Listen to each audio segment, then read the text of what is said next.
Welcome everyone to this YouTube channel. This is Manisha Upadhyay. In this video, we are going to discuss about class 10th social science chapter number federalism. इस video के अंदर हम federalism का third part discuss करेंगे कि federalism से related और भी चीजों को जानने की कोशिश करेंगे. इससे जो प्रीवियस वीडियो है उसके अंदर हमने डिस्कस किया था व्हाट इज फेडरलिज्म, फेडरलिज्म क्या होता है, ठीक है. उसके बाद हमने डिस्कस किया था coming together federation and holding together federation, इनके बीच में क्या डिफरेंस है. आज की जो वीडियो है उसके अंदर हम जो चीज डिस्कस करेंगे दैट इज की how federalism practice in India, यानी भारत के अंदर जो है फेडरलिज्म किस तरह से हम प्रैक्टिस में करते हैं. तो जो टॉपिक का जो नाम है दैट इज हाउ फेडरलिज्म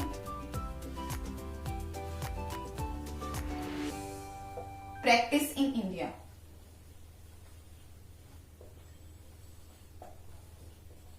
आज हम इस चीज के बारे में बात करेंगे कि इंडिया के अंदर हम हमेशा कहते हैं फेडरलिज्म है, ठीक है, लेकिन वो कौन से पॉइंट्स हैं वो साबित करते हैं कि भारत के अंदर फेडरलिज्म है, ठीक है. उस कंसेप्ट को हम थोड़ा सा डिस्कस करने की कोशिश करेंगे. देखिए, मैं आपको इस चीज से समझाने से पहले कुछ एक बेसिक चीज बताना चाहूंगी कि दैट इज एक होता है आपका फेडरल और एक होता है सक्सेसफुल फेडरल सिस्टम, ठीक है. एक हो गया आपका फेडरलिज्म, ठीक है, और एक होगा सक्सेसफुल फेडरलिज्म.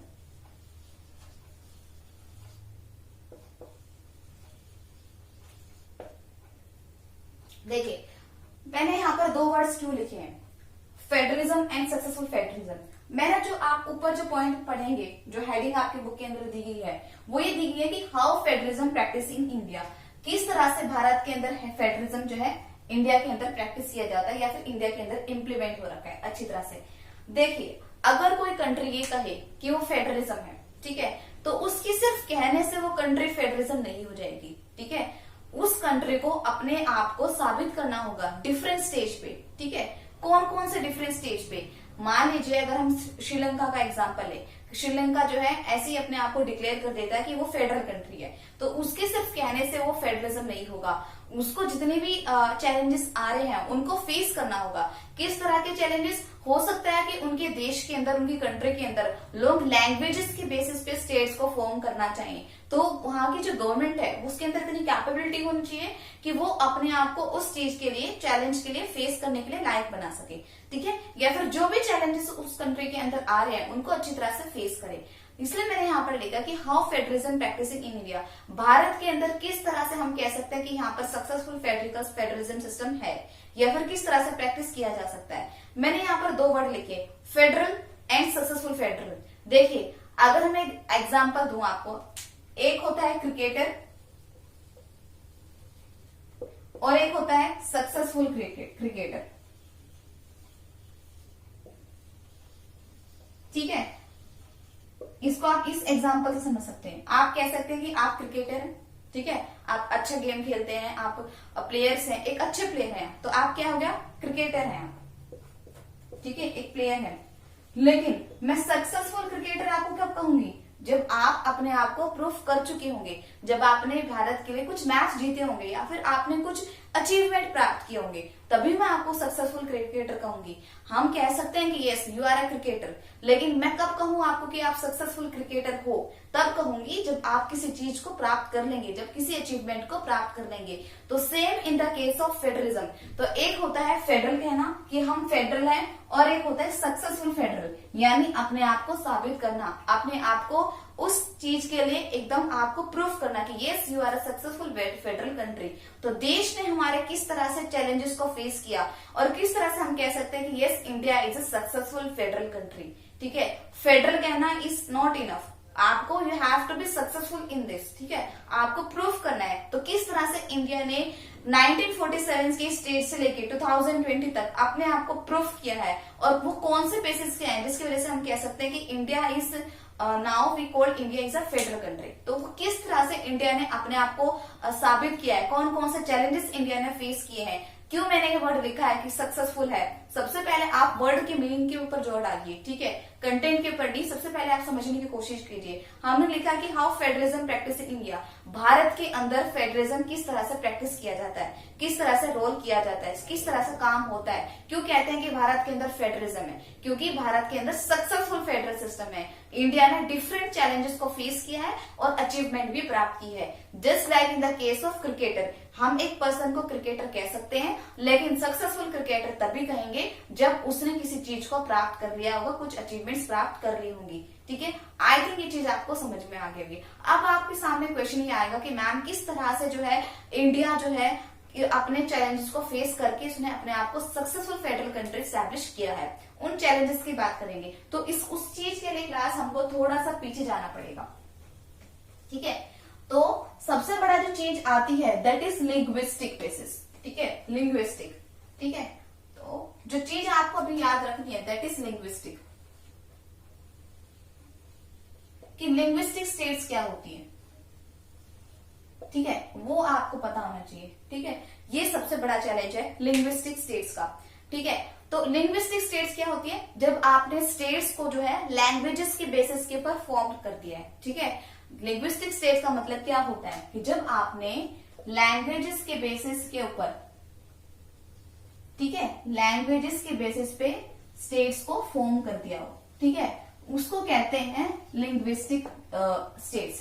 ठीक है, लेकिन इंडिया के अंदर लैंग्वेजेस के बेसिस पर स्टेट्स को डिवीजन किस तरह से हुआ, और क्या हमारे देश के अंदर जिसने पार्टीशन ऑफ इंडिया देखा, जिसने ये देखा कि किस तरह से सरदार वल्लभ भाई पटेल जी ने इंटीग्रेशन ऑफ प्रिंसिपल स्टेट्स की जो पॉलिसी थी उसको स्टैब्लिश किया, इतने सारे प्रॉब्लम्स देखने के बाद भी किस तरह से हमने लैंग्वेजेस के बेसिस पे स्टेट को डिवाइड किया है, तो ये बहुत ज्यादा इजी नहीं था, इसके लिए बहुत ज्यादा चैलेंजेस थे। तो सबसे पहले मैंने आपको सिर्फ ये समझाया कि लिंग्विस्टिक स्टेट क्या होता है, यानी जब स्टेट्स का जो डिवीजन है वो लैंग्वेजेस के बेसिस पे होता है, that is called linguistic states. आप देखेंगे कि वो प्रोसेस क्या हुआ है 1947 से लेके 2020 का। क्यों मैंने ये स्टेटमेंट आपके सामने कही कि यस इंडिया जो है एक सक्सेसफुल फेडरल कंट्री है, कौन कौन से इंडिया ने चैलेंज फेस किया है। देखिए, अगर हम बात करें, अगर मैं टाइम पीरियड की बात करूं फ्रॉम 1947 टू 2020, तो जो इंडिया का जो मैप है उसके अंदर आपको बहुत सारे चेंजेस देखने को मिलेंगे, सेवरल चेंजेस।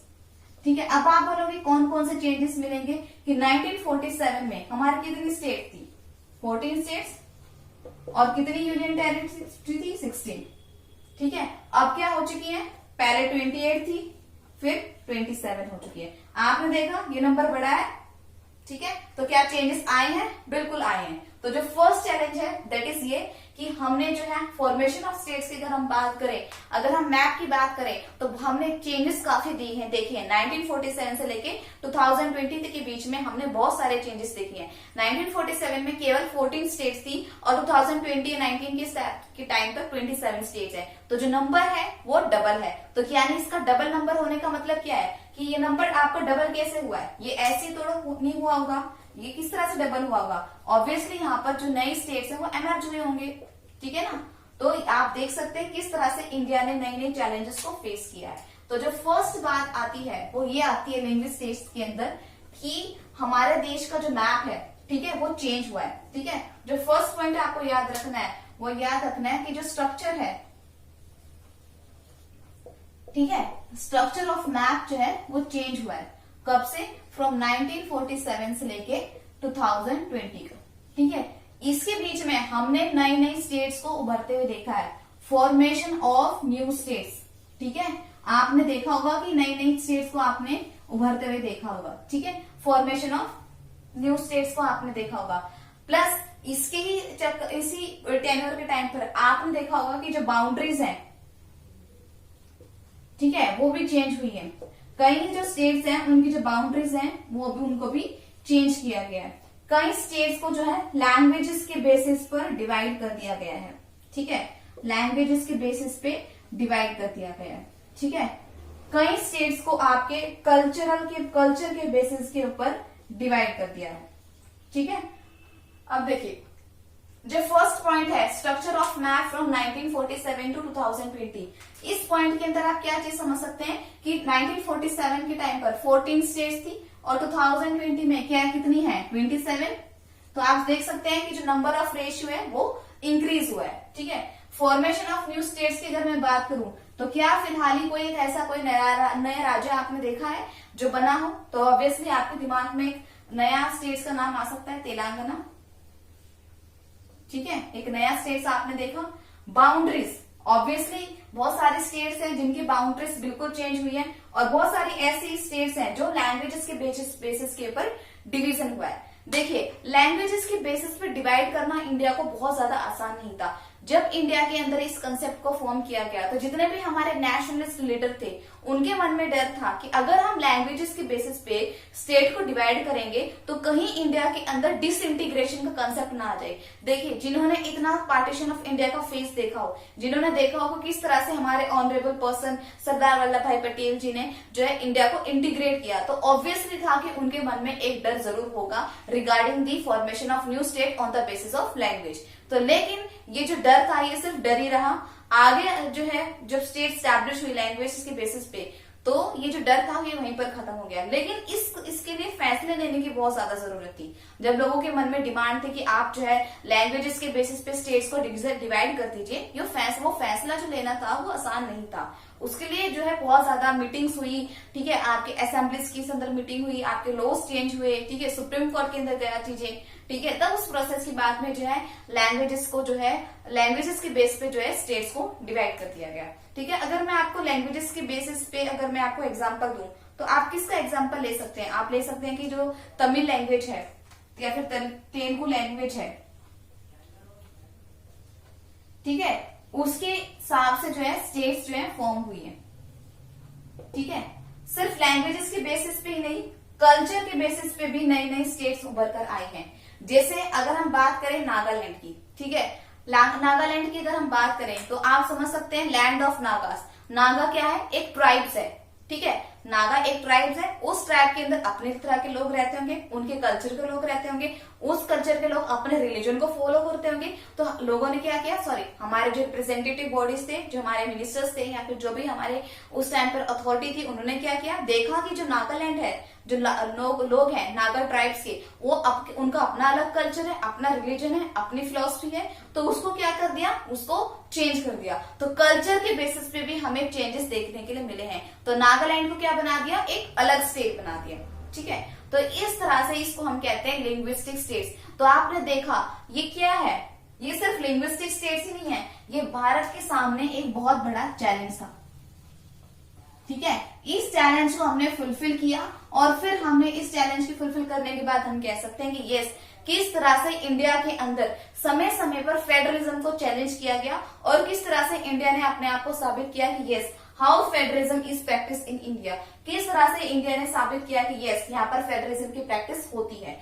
ये जो स्ट्रक्चर है ये उसी चीज को बयां करता है। ठीक है, कि किस तरह से इंडिया के अंदर फेडरलिज्म आया। देखिए, लोगों के मन में या फिर लीडर्स के मन में बहुत ज्यादा डाउट था कि regarding the formation of language states, कि क्या इसके बाद में डिसइंटीग्रेशन हो जाएगा। लेकिन ये जो मिथ था ये एक मिथ ही रहा। ठीक है, बल्कि आपको जानकर खुशी होगी कि लैंग्वेजेस की बेसिस पे स्टेट्स फॉर्म करने के बाद में जो कंसेप्ट था देश के अंदर, जिसके ऊपर सबसे ज्यादा फोकस किया जाता है, that is integrity of nation, वो बहुत ज्यादा मजबूत हुई। उसकी जो नींव थी वो बहुत ज्यादा मजबूत हुई। क्यों मजबूत थी? जब लोगों को लगा कि सरकार ने, नेशनलिस्ट लीडर ने हमारी इस डिमांड को फुलफिल किया है, हमारे लैंग्वेजेस और कल्चर के बेसिस पे स्टेट्स को जो है अलग फॉर्म किया, तो लोगों के मन में जो अपने देश के प्रति जो भावना थी वो और उभर कर आई। उनके मन में एक जो है देश के लिए कुछ करने की फीलिंग डेवलप हुई कि इंडिया ने हमारे लिए इतना सब कुछ सोचा है, देश के जो लीडर्स हैं उन्होंने हमारे लिए इतना फैसला लिया है, तो हमारा भी फर्ज है भारत के साथ इंटीग्रेट रहने का, मजबूत खड़ा रहने का, इंडिया के साथ सब कुछ साथ चलने का।